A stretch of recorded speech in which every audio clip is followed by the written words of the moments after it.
अभी आप सुन रहे हैं डीजे निरंजन मरकाम मिक्स किया हुआ गाना।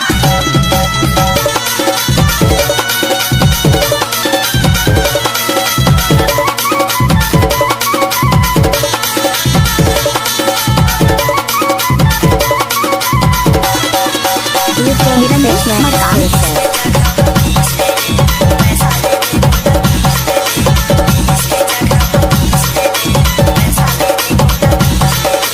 डीजे निरंजन मरकाम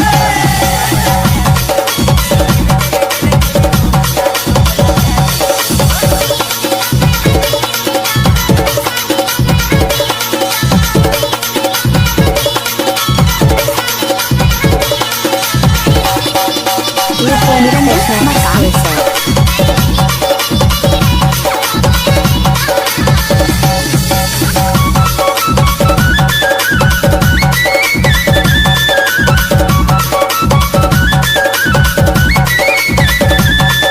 आपने सुना ही होगा डीजे निरंजन मरकाम झाम झोला वाले।